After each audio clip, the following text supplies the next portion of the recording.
Si të përgatitim një snak të shëndetshëm në shtëpi për fëmijët. Unë sot do përgatit karota edhe dalin aq të shijshme që nuk ka fëmijë që mund të thojë jo në këtë snak kaq të shijshëm dhe kaq të mirë. Jani ti përgatisim së bashku tani. Pasi kemi pastruar karotat edhe I kemi larë, duhet I presim në vilar të gjatë, siç shikoni që I preva unë aty.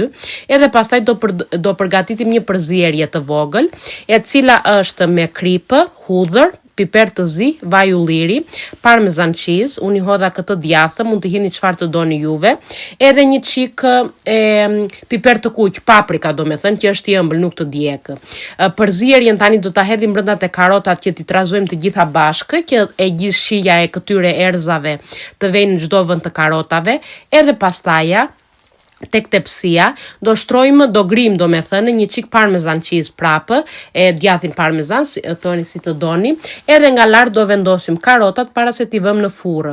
Do t'i vendosim në furrë tani 180 gradë dhe prej fundi mund t'a çoni një qik akoma që të bënen ashtu të thata, se bënen më të mira, që të mos kenë vajra fare, se djathi kuptohet që do lëshoj vaj, edhe shikoni tani o njerëz, më thoni kujt nuk I pëlqen ky snak.